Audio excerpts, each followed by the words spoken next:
Hi, everybody. Today's February 5th, 2024, and I'm honored to have with me 5 times August, Brad Skistimas, and he's a great songwriter. I love his stuff. You can find him on Twitter at 5 times August, and you can find him right here, right now. So, Brad, tell us what's new in your world. Oh, geez, what's new in my world? I'm just doing what I do every day, really. I'm balancing being a dad, raising my kids, um, making sure they're growing up to be leaders, getting them an education. I'm worried about all the things that parents, I think, on our side of the aisle is worried about, trying to make sure they're ready to tackle this world that's being created around us. And, the other side of that is continuing speaking out through my art and writing, recording, putting out music and videos, and got my hands in a number of projects right now. And that's what I'm up to every day. So, just to clarify for people, your art is music. Mm-hmm. And your music theme, I mean, you were probably doing music before you were doing, say, what might be termed political music. I think the left glorifies, Bob Dylan and a lot of the anti-Vietnam War music of the '60s and so forth, and Fight the Man, Revolution, and so forth. Who are the genuine, say, music revolutionaries now, and what happens to them? I think that the music revolutionaries right now are a lot of indie guys like myself. 5 times August started in 2001. I was right out of high school. And so I spent, the first 10 years of my career were playing coffee shops and then I was touring universities, and I had a lot of song placements on MTV shows and movies and commercials and stuff. And by the time I was meeting with major record labels, I didn't really want to sign with them anyway, just because the industry was changing and I was doing so much on my own. And so I think that paved the way for me to be the artist that I am now, because I don't have any ties to any kind of management or lawyers trying to guide my image and look and my message. It's just me. And that I see across the board with the artists that are speaking out right now. I think we've got a great new crop of outspoken artists who they're free from any kind of chains to the industry. We've got, the first guys that come to mind right now are really close friends of mine. There's Joseph Arthur, who's been a great singer-songwriter. He's been around the last 20 years. The Defiant is a brand new band of guys that got kicked out of their bands, very popular bands like The Offspring and Smash Mouth and the Mighty Mighty Bosstones. They've teamed up now to form a band called The Defiant, and they're starting to get out there now. They've just released a record, and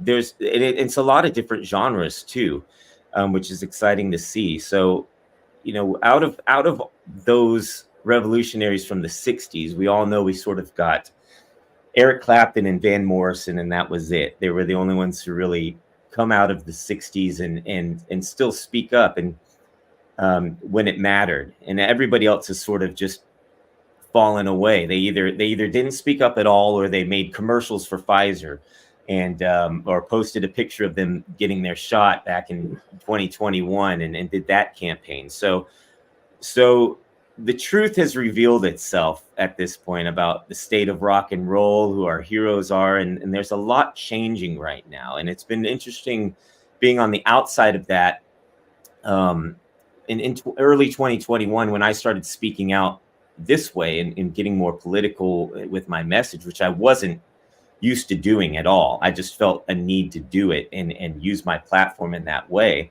It's interesting to go from there, being on the outside and really feeling the pushback and losing fans and seeing the anger and resentment and being called names and labeled, being ostracized from industry friends, to coming into 2024 and now it being more accepted. And people are starting, when I post online now and say the same things I was saying back in 2021, it has a different response now. And I think people are waking up to that. And there's a cultural movement that's happening, and it's from the indie guys. It's not going to be anybody from the mainstream. It's all these indie guys, which is really exciting to see, because you're seeing the change and the shift happen. And that's where we're at right now. So the for purposeless reasons, I think the COVID vaccine was mostly pushed as an mRNA platform. We had the flu shot modality, basically an adenovirus formation for flu shots, and they're reasonably safe over the years. They're actually, because of, at the time of Zika, which is my specialty, Bill Gates tried to push the mRNA platform for a putative Zika vaccine, which never got produced.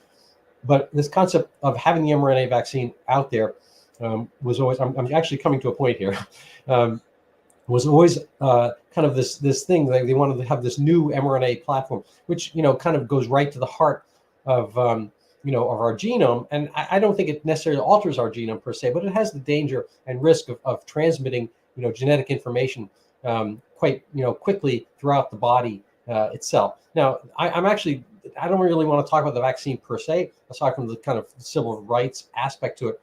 But, the analogy I was going to make is that we actually have kind of mRNA societally, and that's messaging.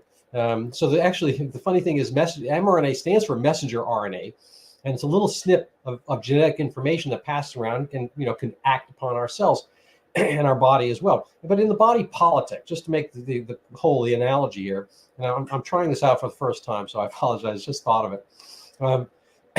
I think that the thoughts are the mRNA of our society, and those can either get captured and shunted or whatever. But some people will allow certain messages to kind of flow through the system very passively, and how does the body politic, how does our society as a whole maintain its health if the messaging is kind of controlled and forced in a certain way? And you present as your own messaging a different prospect, and how do people make this kind of choice, which oftentimes they can't necessarily be informed of? Tell me, A, how horrible was my analogy, and B, whether it made any sense at all, and C, whether there's any kind of resonance of that for you. Mm-hmm. No, I follow the analogy. It's good. I see where you're going with it. Yeah, I think it's a different.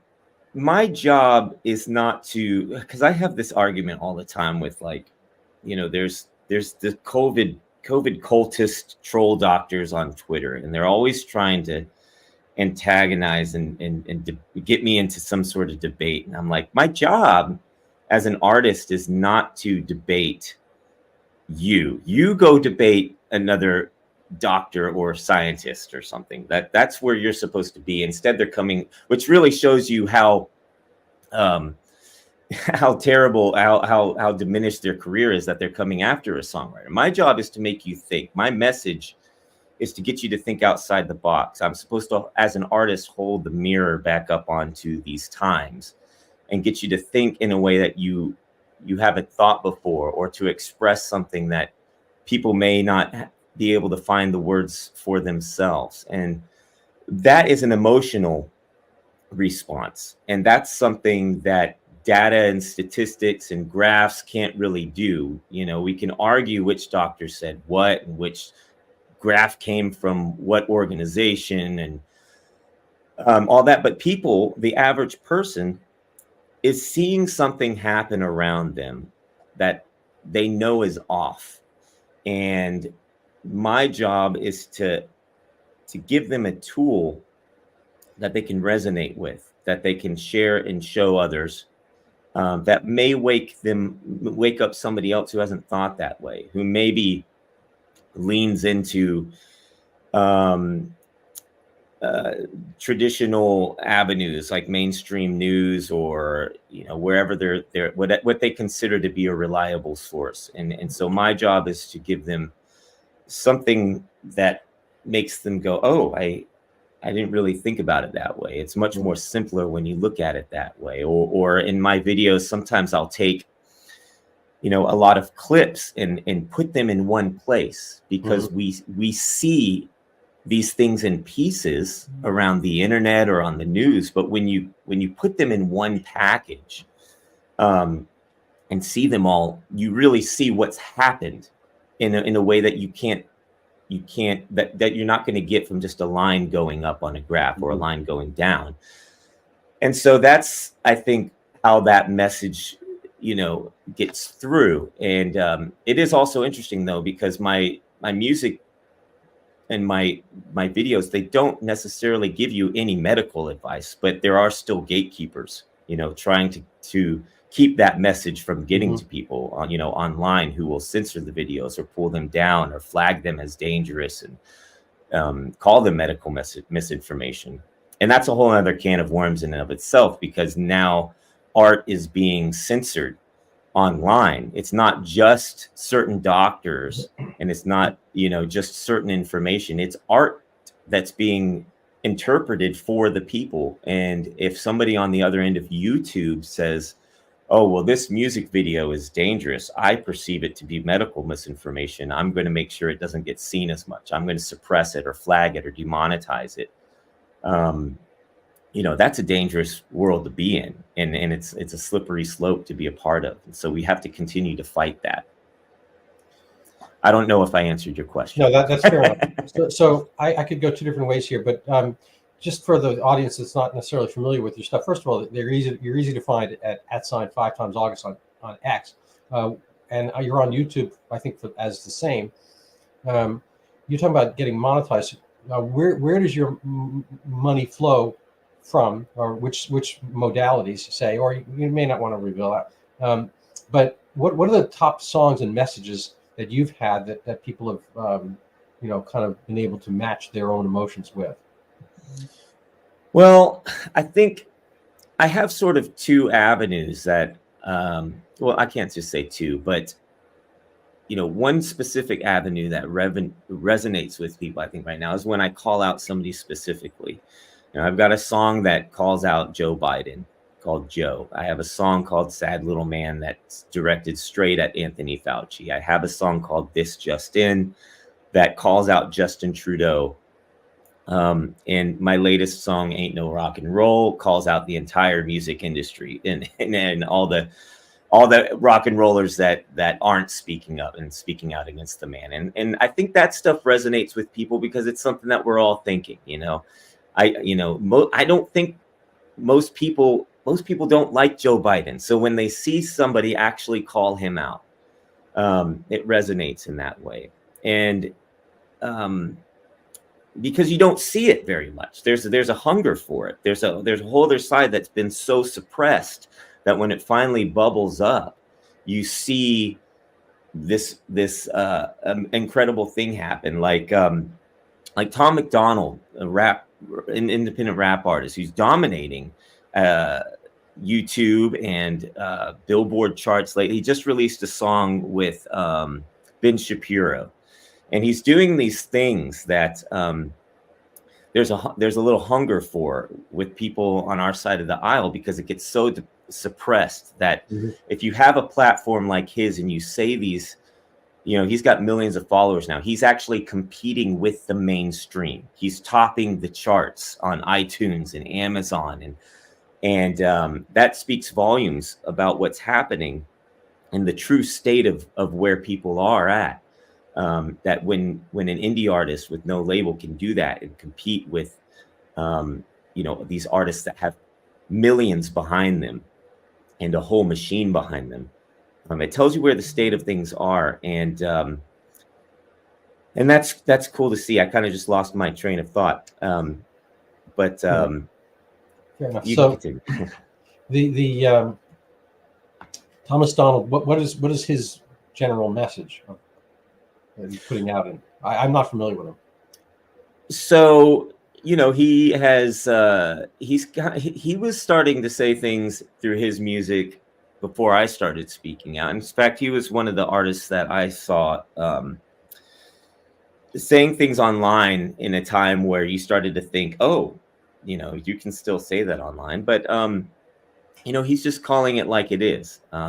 It's hard to describe what his specific message is, but I think he really celebrates freedom of speech to the maximum potential through his songs. And he gets a lot of people that don't listen to rap enjoying his music because he crossbreeds his message with, he did a song with the country artist John Rich, him teaming up with Ben Shapiro and making Ben Shapiro rap in his song after Ben Shapiro, I think I did see a little bit. And so he has the ability to create these viral moments that cross over, that get talked about. And that's the power of art and culture that I don't think, independents and conservatives have really maximized yet. They're still, if the left does something crazy on their side, they can sing songs about, they can make softcore porn music videos and not get flagged. They can, celebrate drugs. They can celebrate, you name it, any sort of Satan. They can dance. They can lap dance with Satan in their music video. We've all seen those videos. And then we all talk about it, right? And then it gives them more publicity. And that's the shift that I'm starting to talk about with our side of the aisle, is that we're now creating art that's getting talked about by them.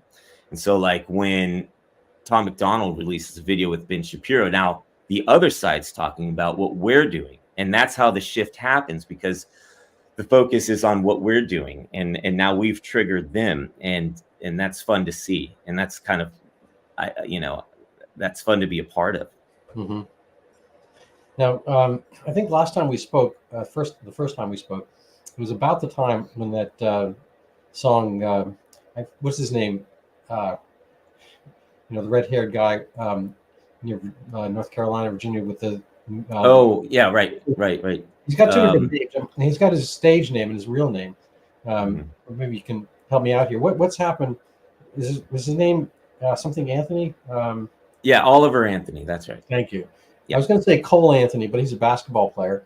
But I knew it was something Anthony, and that's actually not his name, which is something else. I don't remember. But he's kind of was there, and I haven't heard much from him. What is that phenomenon like, and how much pushback is there? And do they try to put kind of the genie back in the bottle amongst the music industry? Did he get a contract? If he had come out of like America's Got Talent, like I don't know, Kelly Clarkson or something like that, he'd have a contract, correct? Mm-hmm. Right. Yeah, it's interesting to see that stuff. I mean, that's the unpredictable landscape of the internet, right? Like you can be nobody yesterday, and then tomorrow you wake up and everybody knows your songs. And that's, again, it shows you the reality of what people desire. When he had something that resonated with so many that it took hold and created a phenomenon in less than 24 hours. I mean, I saw his video and I said, hey, check this guy out, support what he's doing. And, next time he did a show, it was a packed house, and he's doing his thing now. And I don't know who,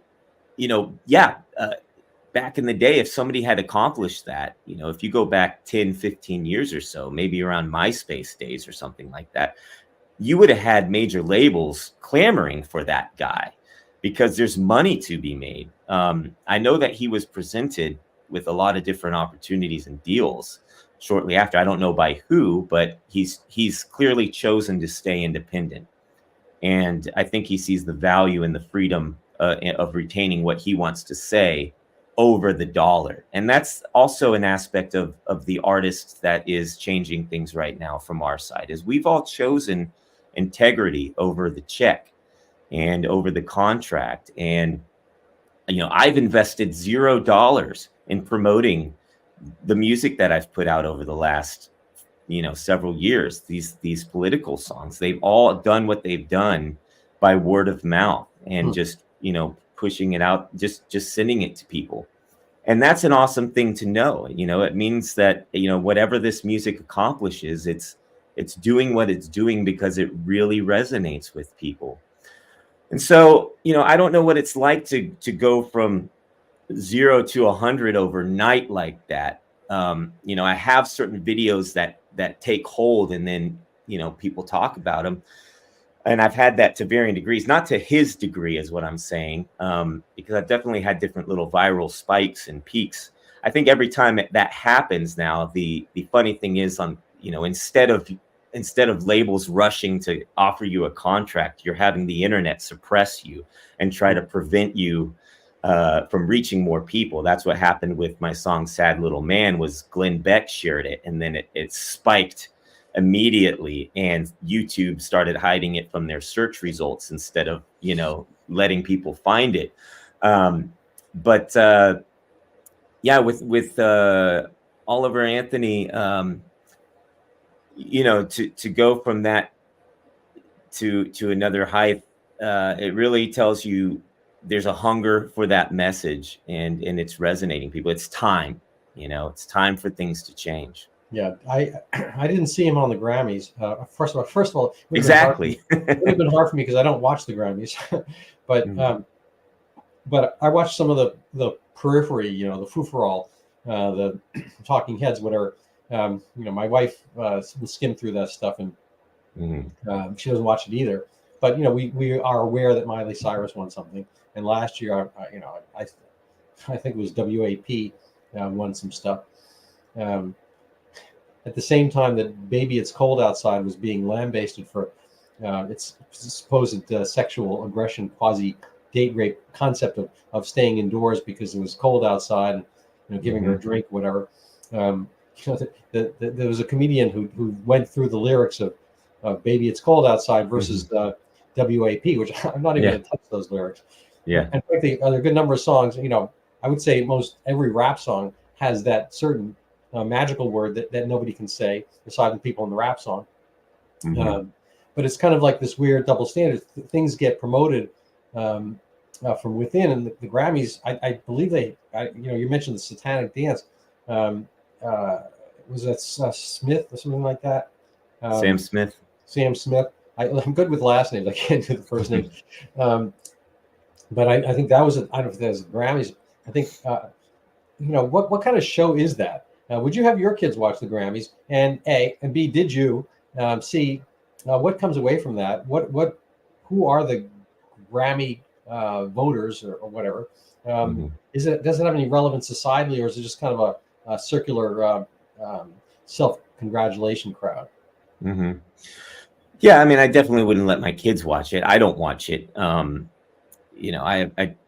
I've always been on the outskirts of the mainstream music world. I know people in it. I've come very close to being in those circles through contracts and stuff, but I always was over here just enough to observe it from the outside. And I know Grammy winners. I've worked with Grammy winners. I am a Grammy, or I was a Grammy voting member. And that was a funny thing, was by the time I became a Grammy voting member, I did not care about it at all anymore. It wasn't cool to me. And I made a post about it last year when Pfizer sponsored the Grammys, was just that, there's no way I would be able to consciously celebrate, being at if I was at the Grammys and Pfizer was sponsoring it, knowing all the damage that's been done. But, that all that stuff is just an illusion. People don't really understand how the industry works, how award shows work. Those things don't really interest. They did interest me at one point, but then once you really, that's why I always have butted up against it and observed the industry from that mainstream industry from the outskirts. But like every time you sort of cross the line and dip your toe into it or work with somebody from that world, I've always walked away from it with a bad taste in my mouth, going like, that is just, it's a messed up world, and it's very political. There's obviously a lot of bias that goes on, the voting, the way the voting works and everything. There's a lot of money. There's a lot of handshakes and things like that. It's all an illusion, and it doesn't really mean anything. It's a bunch of people getting in a room thinking they're these great godlike figures to society, because that's how we treated them for the last 60 years in pop culture, is oh, that you know, they put that song out and it's #1 and everybody knows it and they're amazing, so you can't touch them. And we cultivated this culture where we created these you know, false gods for ourselves, and they're still living that life. They're in this echo chamber of self-congratulatory you know, uh just patting themselves on the back all the time. So they get their award, they go up, they make their speech about how they're going to fight for whatever their cause is at the moment. They think the entire world's listening when nobody's watching the Grammys anymore. Nobody's watching award shows because nobody wants to hear it. And then they celebrate themselves, and you know, they put out their next record, and everything that we see, like when you look at an artist like Taylor Swift, maybe organically in the beginning there was something there that people could connect with, and I see this happen a lot with female artists. There's a lot of grooming that happens with the public with female artists. You know, introduce you to a nice young girl with a clean cut image.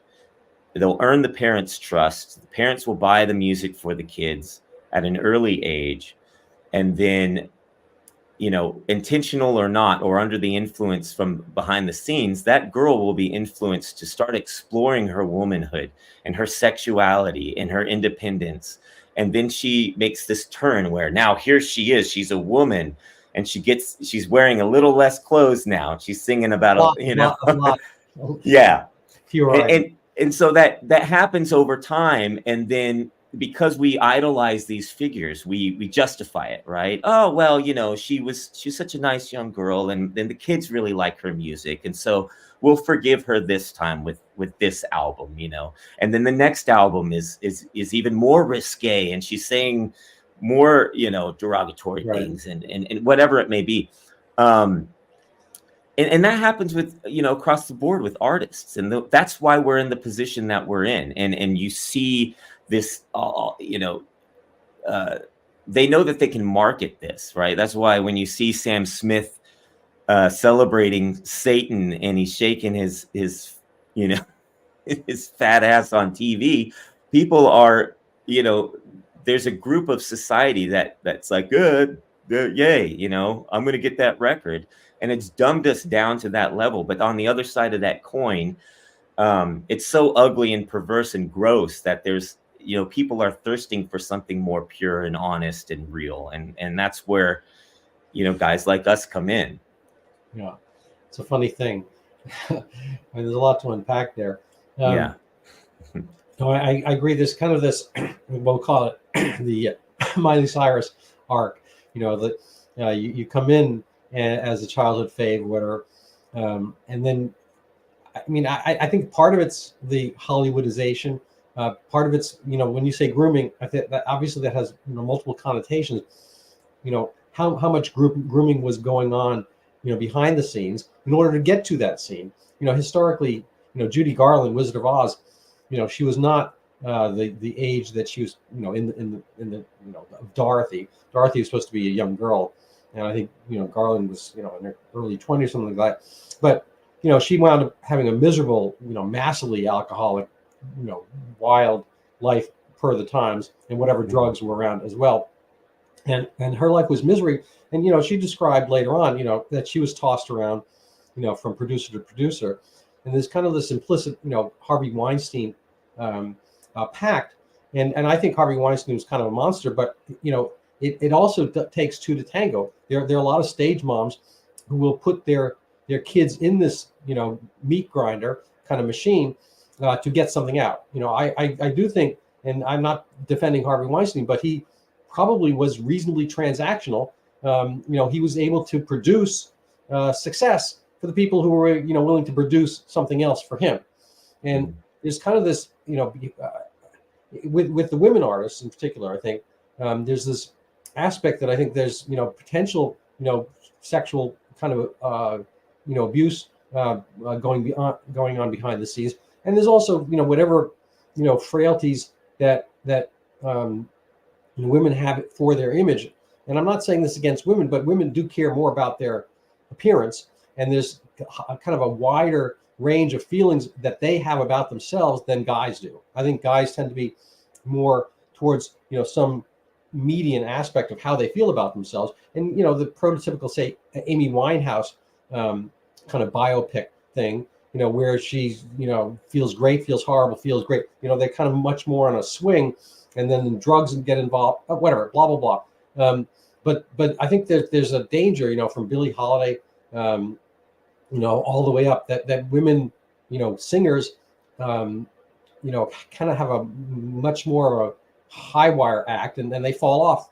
And it's not to say the guys don't do this as well, but their trajectory is different because guys are guys. I was just reading a little piece on Deborah Harry, Blondie, and I loved her singing, but she has kind of a quasi tragic life, and there's just a weird way that kind of your youth passes you by as you devote yourself to the music, that I don't think guys necessarily have in the same way, because guys don't get pregnant.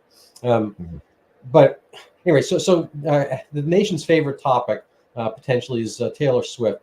What are your thoughts on her music, her current approach, her positioning, and so forth? I think a lot of what you just touched on is how willing are you to play the game within the industry. And I was never willing to play that game for whatever it may have cost me is fine, because I see the way that the industry chews up people and spits them out. And you're right, you see that a lot with women artists, especially if you look at Britney Spears and how what's happened to her over her life. Everybody loved her and welcomed her into culture when she was young, and a lot has happened to her behind the scenes that you look at what she's posting now online, and she's not okay. And that's a result from the industry. It's not just her, but and that's what the game does to you. As far as Taylor Swift, I think that she's talented. She puts out catchy music, and that's great. And there are plenty of worse artists to introduce your kids to. She's still relatively pretty clean cut, and compared to a lot of other artists, and that's fine. It's interesting watching. The thing you have to pay attention to is where these people show up. What is their messaging? What are they doing right now? Her relationships are always a gigantic talking point. Who's she with right now? What are they doing? Well, she's with Travis Kelce, and he's promoting Pfizer, and I think what has happened with her is that when you reach a certain point on your way up, somewhere slides in this other level of the game. You've played the game, you've got your management, your contracts, your image is refined, you're changing your sound from one record to the next, you're an icon, and now everybody knows you, and you're a worldwide pop star. But then where do you go from there? And I think you start mingling in with deeper, darker agendas, and the machine behind you gets bigger. And she represents herself as an independent artist. I don't think it's as independent as she lets on. I think that's all an illusion. That's just my opinion. I couldn't confirm that, but from knowing what I know, and watching what's happening with media, it's just a matter of, you always have to ask yourself, why are you seeing what you're seeing? That's what it comes down to. I have this conversation a lot, whether it's entertainment or in the news, no matter what it is that we're all talking about, I always ask myself, why are you seeing what you're seeing? And why is she saying what she's saying now? Who is convincing her to, post a picture of her holding all of her Biden cookies that she made whenever she was voting, just telling all of her fans to vote for Biden a few years ago. And she'll do that again, and so, I don't know. There's game plans that get in there. She, I don't know. I think, people are very much encouraged to say whatever they want politically, as long as it's of one side. Yeah. And that's the funny thing about it. I catch a lot of flack for saying what I say online. Apparently I'm only in it for the money, right? I'm only in this anti-vax crazy conspiracy theorist movement for the money. But making a Pfizer commercial for 20 million on the other side of that coin is perfectly okay, So it's funny to see that, that double standard. Yeah. So I just want to maybe clarify one point. I mean, when you say anti-vax, I'm a medical doctor, and I've given out thousands of vaccines over the years. I have to say, though, that I started practicing in the 1980s, and in 1986 there was this thing called the NCVIA, which basically gave blanket liability coverage for vaccine makers. After which we've seen a huge ballooning in the number of vaccines, because if a company comes out with a pill, they can potentially be sued for damages from the pill. But a vaccine, they're completely covered. So a lot of treatment modalities have turned into vaccine forays because it's a basically a win-win. If they can get it into the, if they can get it on the shelves, basically at the public health department and so forth, then it's going to sell, and it's going to sell forever. There's not going to be any adjudication, and there's no liability. So it's kind of like, you may not make the big time, but once you're there, you're pretty much a fixture. And the number of vaccines before the age of 12, I think, has gone up from my ancient days in the 1980s of, say a dozen or so, to I think 205 or something like that. It's an enormous number. There's a whole panoply of recommended vaccines, and I don't think all of them are quite essential. And some of them, frankly, are somewhat kind of societally regressive. Giving girls this, it's kind of like it's basically a promiscuity vaccine, and it's kind of like at a certain age you're giving it before sexual majority and so forth. Anyway, the number of vaccines has gone up. But that being said, I'm not specifically anti-vax. I'm not against all vaccines. I think the vaccines have done some useful things. We don't see smallpox, we don't see German measles, all that kind of stuff. On your own kind of personal front, you have kids and so forth. What is the vaccine? What's your? So just to clarify, I do think that the COVID vaccine was a potential landmine, because it was put out without any studies really of any actual measure. Normal vaccine takes 5-7 years before it's put out. Obviously, this one wasn't. They've used a totally new modality, and they're not willing to hear about any adverse effects, and they push it on the whole population. Most of them weren't going to get sick from COVID. So kids, for instance. So I'm against kids getting COVID vaccines, first of all, but I'm not against, say, a 90-year-old having gotten it in 2021. I think the boosters are idiotic. I don't think they're real boosters. I think COVID-19 is long gone, et cetera, et cetera. So I don't want to do too much of a diatribe here, but maybe I already did. But when you say the anti-vax movement, how does that kind of fit in? Again, I know you're not trying to be medical per se, but where do you try to draw the line on your own societal messaging? Mm-hmm. Well, when I say anti-vax, I use that term loosely because that's just what you're labeled. You would be called anti-vax regardless, just because, True. And so, I use that term with a grain of salt. Personally in my life, we have stopped with our kids. My oldest son was injured with his early childhood shots. That's been confirmed by our family doctor, and he's correlated all that. And my wife went down that rabbit hole a long time ago. The thing where we're at now as a society, like when you talk about the amount of shots that were given back in the 80s versus where we're at now, when does that stop? How much further are we going? There's a system in place now. It's not like we've reached the pinnacle with the COVID shot. Is it? We're done. There's enough shots. That's going to keep happening as long as big pharma can do that. And so, from my perspective, it's time to stop and take a look at all these with a little fine-tooth comb and really take an honest, sincere look at it and really decide what it is, figure out what it is that these are. There's a lot of questions around it, right? The link to autism and things like that people, there's a big debate. nothing's really coming to a conclusive thing, right? And so I think that we're on a bad trajectory is all I'm saying, is that if we're up to 200, over 200 shots now, and in another 40 years, are we going to be up to 400? You know, is our life, when does it stop? And that's, you know, kind of where my messaging is, to just get people to think outside of this trajectory that we're on. Yeah, no, I agree with you there. I think, you know, Andrew Wakefield is a physician. He's probably in his 70s now. He was in England, and he basically was kind of an upper class guy. I think he's son of physicians, well educated, and MD, and doing the whole life as a doctor. And he, this is way back when, I think in the 80s as well.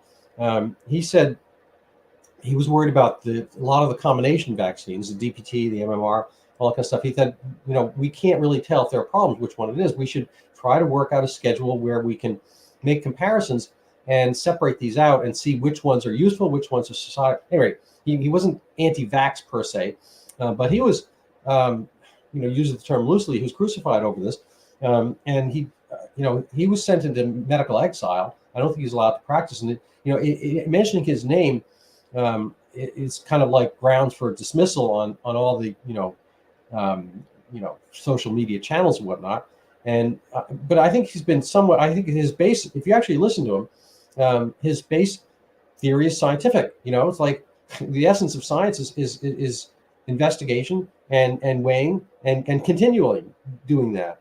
And we just have a lot of things coming down the pipe, which are not all essential. And I think the COVID vaccine for children is a very, you know, easy way as a litmus test, or, you know, divining rod, or whatever you want to see, you know, to figure out where people are. I was speaking with a pediatrician friend of mine, literally just a few days ago, and I asked him, you know, are you giving coronavirus vaccines to kids now? He said, yes, of course. And well, why? He says, well, blah blah blah. You know, it's whatever. It's recommended. And do you think the kids would get sick from COVID to any great extent without your giving them a vaccine? He says, no. I said, well, why are you giving them? And he kind of had to think for a little bit, because I don't think anybody challenged him within medicine or his practice. And he said, well, long COVID. Now, long COVID itself is a debatable item, you know, whether it's an actual syndrome or not. And as such as it does occur, is probably, you know, one of these, you know, kind of fibromyalgia, you know, chronic fatigue syndrome, you know, something that such as we've always had amongst our middle-aged, you know, population, you know, who is on the sad side of the equation a little bit. But kids don't have long COVID, from what my understanding. And the syndrome itself is not really a full syndrome. And I said, well, I don't think really kids get that. You know, can you tell me how many kids get long COVID? Well, he kind of switched along. He said, well, really, it's the social contract. The social contract is, you know, a very vague thing. It's from kind of Jean-Jacques Rousseau. And the concept is kind of on the left side of things, on a more kind of communist side of things, which is that you do things to be part of, you know, society, help society. And I think this is an abrogation of the physician-patient relationship, you know, which is one-on-one. I'm supposed to treat you. You come in for my problem. You have a boil on your finger. I'm not going to say, you know, I think, you know, people have too many fingers. I'm willing to sacrifice your finger for the greater good. You know, my obligation is to treat your boil and whatever. And you know, the social contract is I think, a kind of a mislaid piece of action that is ignoring the fact that kids don't need to take the coronavirus vaccine. And the WHO itself came out saying that, you know, that kids shouldn't a year ago. And anyway, it's just kind of, I think physicians have kind of moved away from the reality of their trust with patients. And I'm going to end this diatribe quickly, but, you know, you know, I think that puts into, you know, the way they've kind of gone on to open another can of worms here, they've gone on with, you know, this gender stuff where kids are being, you know, sexually altered, you know, forever, before, you know, the age that they could, you know, willingly get a tattoo or drink a can of beer or whatever, is putting, you know, kind of a weird, harsh light on the medical profession and all of these health-giving, caring professions as to whom they are actually treating and whom they're working for. Yeah, I think, that has a lot to do with the public's trust issues with the healthcare system right now, is people are waking up to the idea that a lot of it is, the protocols in place for why things are being done to you are just because that medical professional was told to, or some, they don't really know. They're waking up to the fact that they don't really know why they're doing what they're doing, right? When you say, well, why are you giving it to kids? And he doesn't know, that's alarming, right? He doesn't really understand why he's doing what he's doing. And honestly, I just think it all has to do with money. And with the trans kid movement, that's a lifetime of shots and meds and surgeries, and that if you get your doctor who supports you in doing that, you're going to keep going back and you're going to keep writing that check. And it's the same thing with the COVID shot in contracts, with big pharma. It's people forget this all originally started with, we just need to get the elderly vaccinated. That's, we just need, and then it worked its way down, age by age. Now we got, and the kids at the beginning, at that same point, they were never going to be at risk of getting sick ever.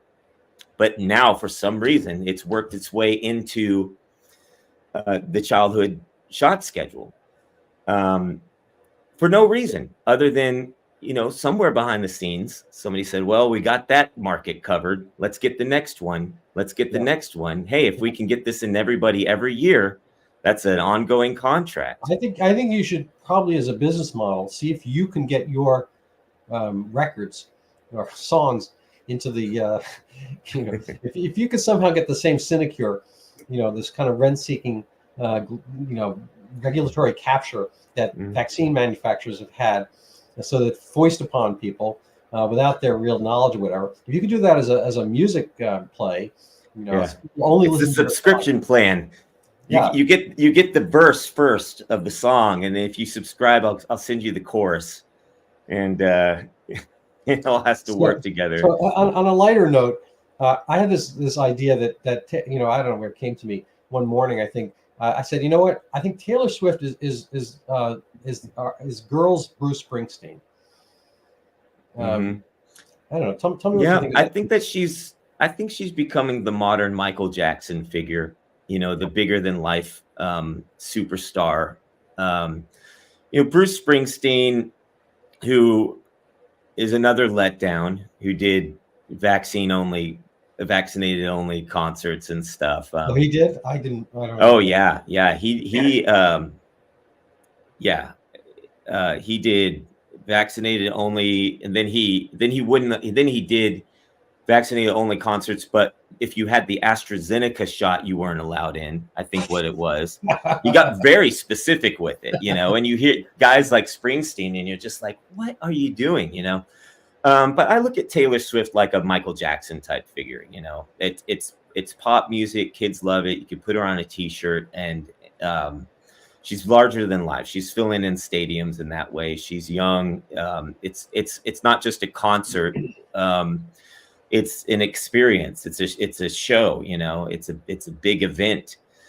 And circling back around to that, I think that's great if you enjoy the songs, but if you don't like how she's convincing culture, you need to stop giving her money. I posted that a few weeks ago on X. I was like, stop giving Taylor Swift your money. That's the idea, is that, your little girl is going to be like, I want to go see Taylor Swift. I need to see Taylor Swift's concert. All my friends are going to see Taylor Swift. Can we go? And then the parent gives in and gives Taylor Swift another $500 for a couple tickets or whatever it may be. And you have a stadium of families that are going. She's the richest pop star on earth right now, but she has a lot of power in her hands. And if you don't like what she's doing with that power, you need to stop funding that power. And we need to do that culturally across the board, not just with her, but look at sports. How many times have people sworn off sports because the players kneeled or something, or made some political statement?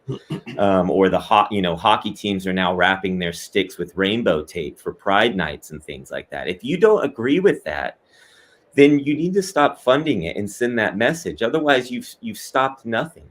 And that's part of my mission. And I've seen that happen with my own music. Is when my Silent War album came out, it was on the best sellers on Amazon, sitting right in between Taylor Swift and Bruce Springsteen.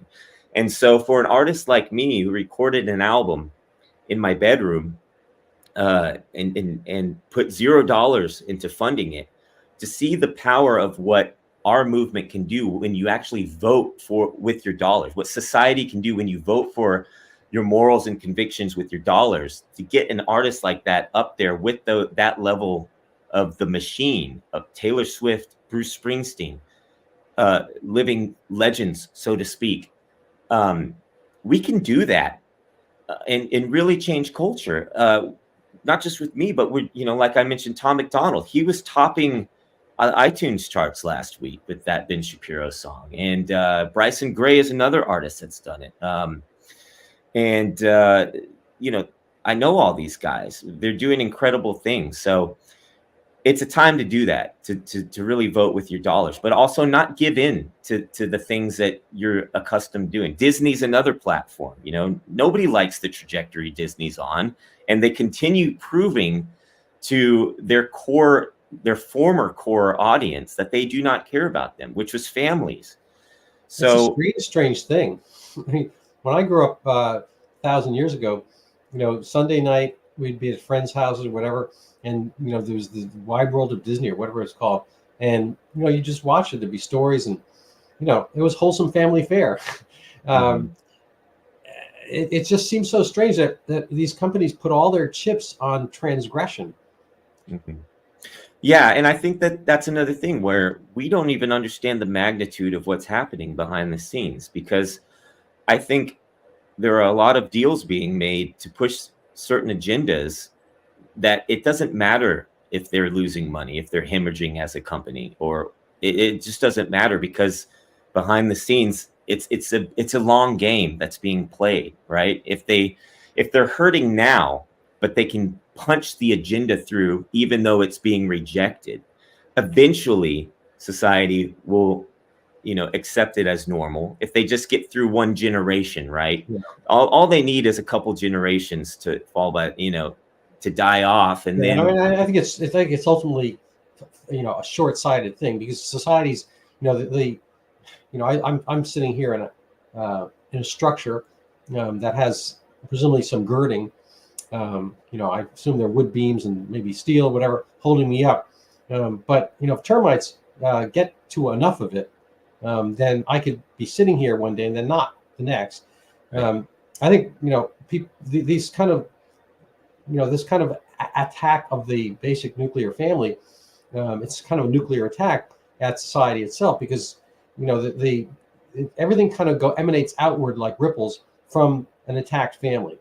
Your values, your morals, your guidance, your strength, your ability to carry on independently. So a lot of the things that accrued, the smartphones and supersonic jets and vehicles and computers, that those emanate from a society that has a reasonable level of intact thinking and rule of law and so forth. And as you keep kind of nibbling away at the margins and so forth, you're going to wind up with Sam Smith running things, and that doesn't from my understanding, there haven't been any successful Satanist societies, and even societies that don't follow kind of the say the pathway of Christian European nations. Those have not been successful overall. They have not produced, there's good fraction, 40-50% of the world population, 40% is Islamic, and there are a fair number of Islamic states, but you'd be hard pressed to find any inventions that emanated from them since algebra. The method by which you have a successful society, I think, is going ultimately to be eroded, and the building will collapse. There are plenty of trees in my neighborhood that look like trees one day, and then they've fallen, some little mini storm, and you've seen the inside has been rotted out, and termites or whatever have had at it. And there's a fair amount of termitization that's happening societally, that people think they can just keep getting away with one more thing, and they can until, to change analogies, until the Jenga pile falls down, till the tree falls, till the house falls. Mm-hmm. Yeah, I think that's a great analogy. I mean, it's very much an infestation of what's happened to society, and it's not like it's not rocket science. If you look at how over the last, I don't know, just say 60 years, how we've continuously inch by inch left God behind, left the nuclear family behind. It's not getting any better. And so it's only going to continue to go down that road until, if it doesn't change, there's no upside to a society that's filled with Satan worshipers and boys walking around with, fake parts and girls walking around with. You can't procreate from there. It doesn't work like it is that. Kind of an end game. That's yeah. a funny thing. Anyway, we're kind of rounding out the hour here, and I don't want to keep you forever. I'd love to, but so I want to be able to show people where they can find you. Maybe some closing words for our audience and the world in general. Yeah, I mean, just keep doing everything that we've been talking about here. I think if you're speaking out, great. I always try to, encourage anybody, find out what it is that you have to offer this moment in time, and do it. Stand up now. There's a lot at stake for our future, for our kids' future, for the country, the world at large. I mean, find out what it is that you and risk it all, because if we don't do, what we can do right now, there won't be anything to risk in the future. But vote with your dollars. Start finding out who it is in your community that is like-minded, and connect with them and get back to that. But and finding me online, 5 Times August. I saw the website pulled up there, 5timesaugust.com. You can check out the music and support the work. I've got CDs and vinyl and shirts available, and then following me on X is where I'm the most loud-mouthed. Get myself into trouble. It's been a great conversation. I've enjoyed it. Well, thank you so much. I apologize for my diatribes, but until I get self-medicate more, I'm going to keep doing those. So just as a last word, if people want to help support my podcast, this is a completely unrelated topic, but it's you can buy my book. Even better if you read it, but at least buy it. Overturning Zika, the pandemic that never was. I think there's a lot of similar themes, kind of medical overreach, and people make all these assumptions that medicine is all these things that it may not be. This is an actually amazing case example. It's not that long ago. It's 2015, 2016. It never recurred, but nobody's retracted the theory that Zika, which is a real but minor dengue virus, caused microcephaly when dengue itself never did, and they went with this when there were no prior year measurements of microcephaly. There were no Zika tests, and everyone thinks that the science was there, but the science is, science, like any of these things, it's all a bunch of people, and it's a lot of times what people agreed on. It may or may not be that Miley Cyrus has the best song, and I actually like Miley Cyrus, but people agree that is the best song of the year. Now, is it objectively? Who knows? Was WAP the best song of the year? Who knows? Anyway, with Zika microcephaly, science has kind of voted that this is a real thing, but in fact, it may not be the best song of that year. It may not have even really been a song. And so I think it's an incredibly instructive lesson. And I wish people had it before COVID, because I had an article out in 2019, but it was a minor blip in the radar of all things happening. But had people seen what kind of the hijinks and craziness that happened in the formation of this theory of Zika causing microcephaly, which, mind you, has never recurred anywhere on Earth, even in Brazil, in any of the years 2017, 18, 19, even probably 2016 itself never occurred. It was just a panic, kind of crazy panic pandemic in a sense. And we probably would have been a little more sensible about averting some of the issues with the next one. I can't remember the name, started with a C. Anyway, there we have it. Thank you so much, Brad, for being with us. I'm honored to have you on the show, and I hope to have you again soon. So people can find you at 5timesaugust.com. Is that correct?